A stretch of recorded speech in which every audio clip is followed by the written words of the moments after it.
What's up, ladies and gentlemen, and welcome to this POV review by Autobahn. My name is Max, and today you join me on a beautiful sunny day with the new VW TAYRON. This is the car that sits between the Tiguan and the Touareg and is replacing the Tiguan All-Space, like a 7-seat Tiguan. This is, well, quite a handsome car, and it is the most powerful 272 horsepower version, the plug-in hybrid. We're going to take it for a drive today. I'm going to show you what it's like, interior, exterior, spec, and then we'll take it for a drive towards the Autobahn for an Autobahn blast. Quite a handsome car, if you ask me. A very aggressive front end. So this is the R-Line edition. So we've got massive things going on here, air vents with this grating, lower bumper, big air vent over here, like air channel going to the wheel well, LED bar of course, and an R badge over there, IQ light, pretty cool looking headlights.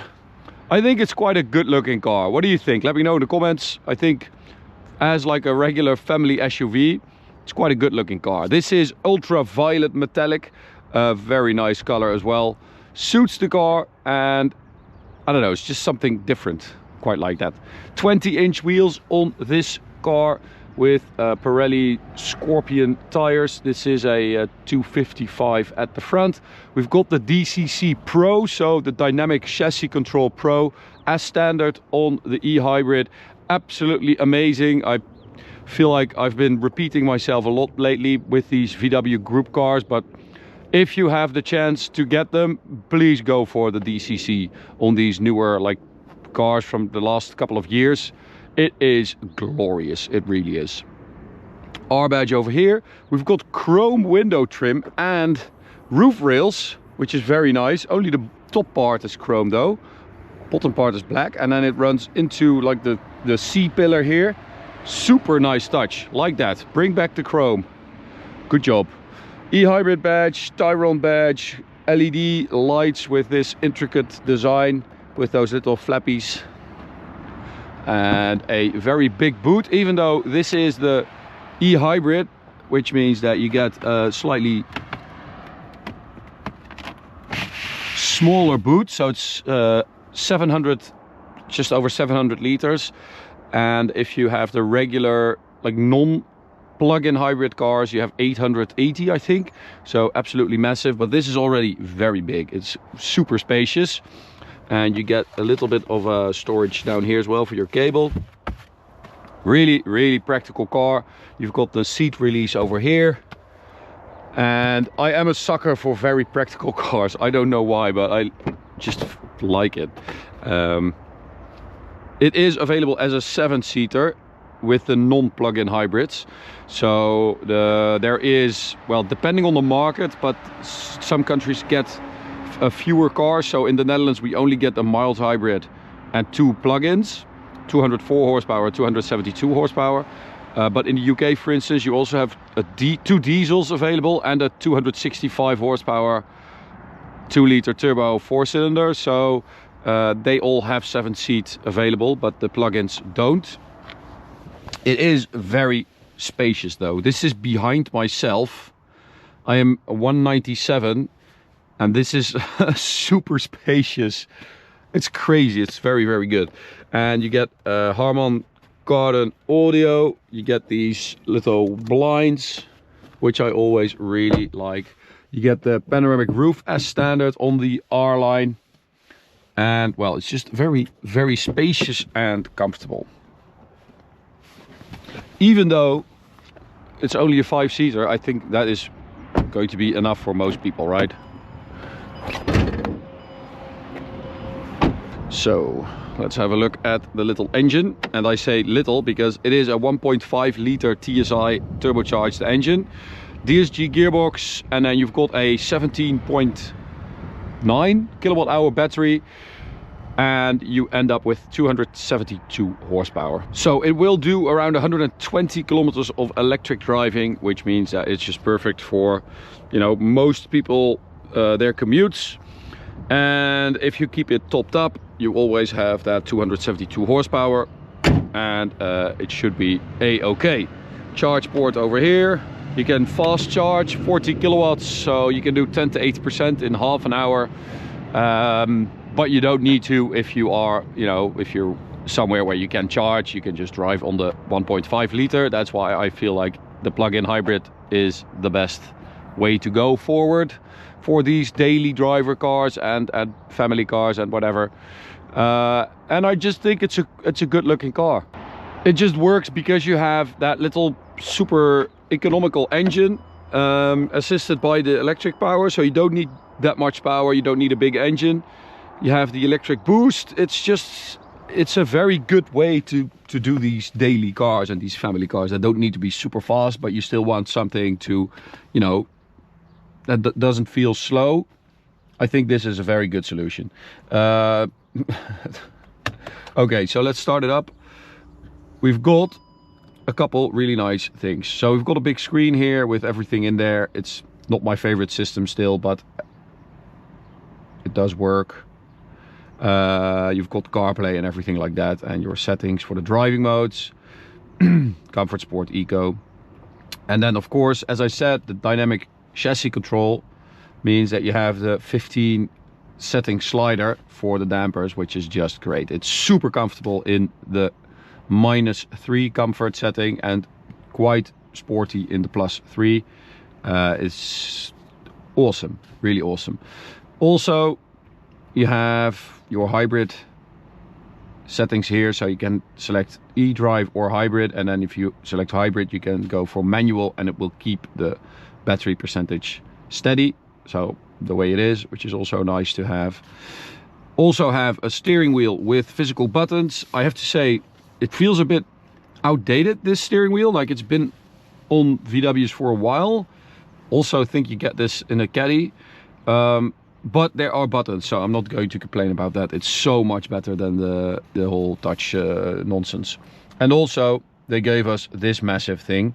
So instead of this horrible slider thing, which does work better than when they introduced it, you still have to do the climate there, but you can also do it over there. So I feel like they are getting what we need, more so than before. And especially this button right here. So it's a volume button, a big one, physical one, works really well, and then if you click it, it changes to a driving mode selector, which I think is just genius. That is what we want. Super simple, but it works really well.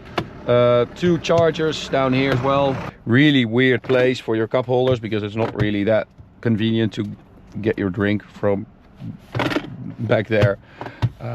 Really good seats as well. I don't know if they are R specific, but they are super nice, very comfortable, really great massaging. Yeah, awesome car. I honestly, I think it's quite a lot of car for your money.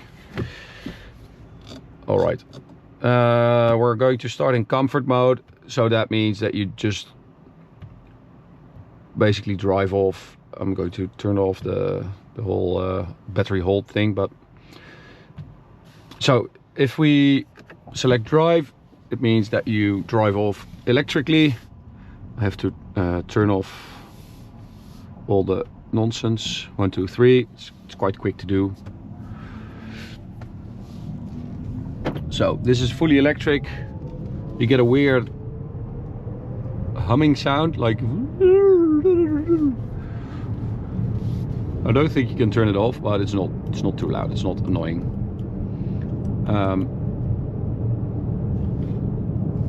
Yeah, we're going to go for sport because tunnel. But it's a very, very nice experience because it's super comfortable. It's very, very quiet. You also have this double glazing, acoustic glass, quiet tires, and the engine also, it's not very noticeable when you're driving regularly. If you floor it, you get a bit of noise. It's not great, the noise, but it really only happens when you do a kick down. So if you drive it Normally you don't really hear it, which I think is great. If you have an empty battery, of course it's going to use the engine, and then you have just the 1.5 liter. I couldn't find on the VW website how much power it has, but I'm guessing it's 150. Because you have a 1.5 version that has 150 horsepower, so I'm guessing it has 150. It's not a lot for a car that's this big, I can tell you. Okay, so let's see if we can do 0 to 100 over here. 7.3 seconds. I don't think it has launch control, but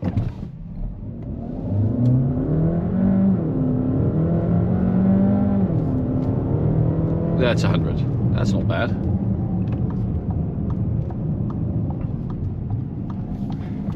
So, standout feature on this car, the dynamic dampers, DCC.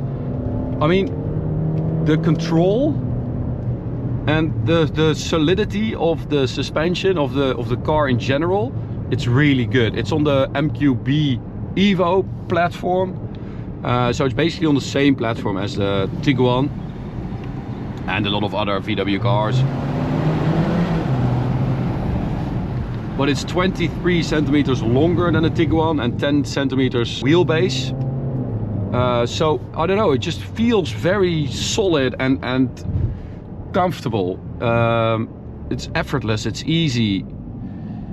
It's just, I've been driving it around for like a week and I'm just enjoying driving it because it's so versatile and comfortable and practical and easy.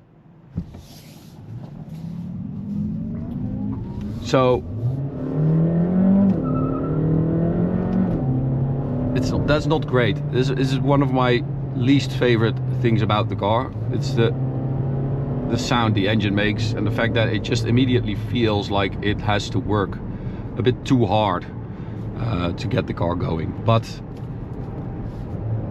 yeah, it's I'm also in manual mode, so I just go to sport and whatever.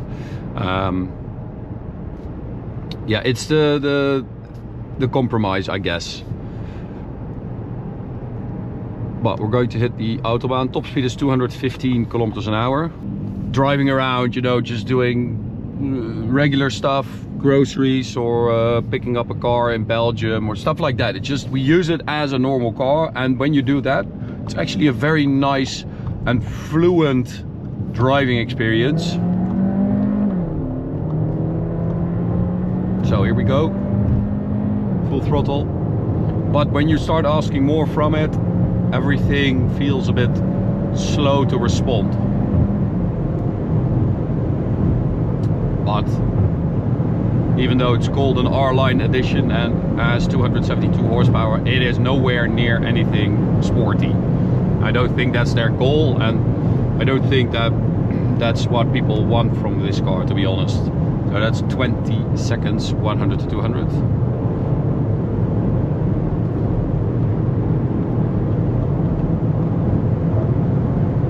Top speed 215. Let's find out. So now it's actually not bad, the sound. It's pretty quiet in here.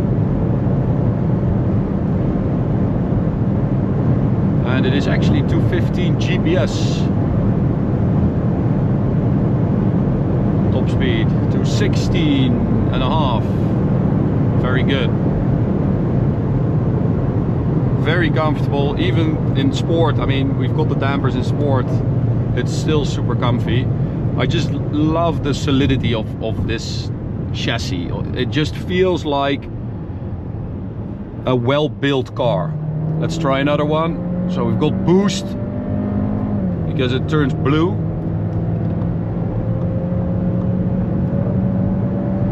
Oh, it's really not fast. 272 horsepower. It does not feel like that, but it's a heavy, big car, of course. 18.9. That's a big difference. What the hell?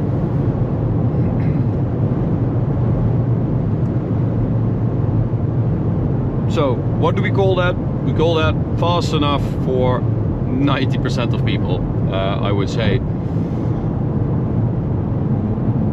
And it is, again, it's when you start extracting everything from it, like 100% from it, that's when it starts feeling iffy. But as long as you keep it like at 80% maximum, it just feels perfect, because the e-boost gives you instant torque and just moves the car instantly, and it's actually pretty nice. So if we go to individual, and then the slider all the way in comfort, everything else in sport. Engine sound exterior, what? Didn't really hear that. So now it just turns so much more wafty, and I mean, it's super comfortable in sport, but if you have that slider all the way to the comfort -3 setting, it is really awesome. Like potholes, speed bumps, you just fly over them. So last run, we've got some bumps here. Oh, that it even like moves a little bit after the bump, but it's so controlled. It doesn't feel like too seasicky.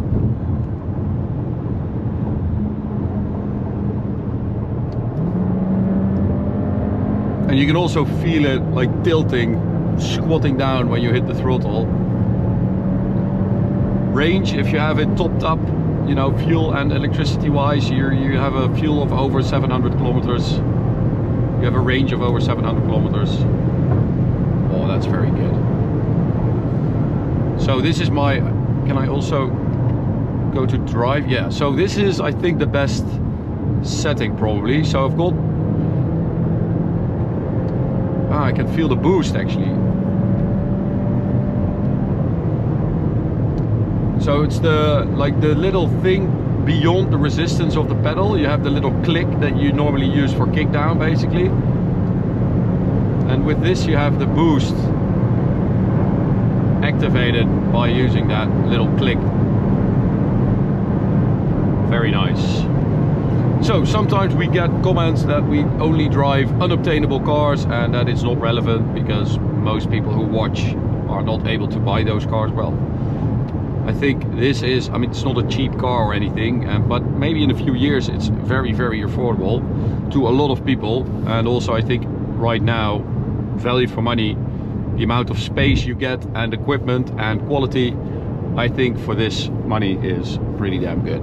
So that's it. Hope you enjoyed it. You can subscribe by clicking the big button in the middle. Check out this video, this playlist, and we'll see you at the next one. Bye.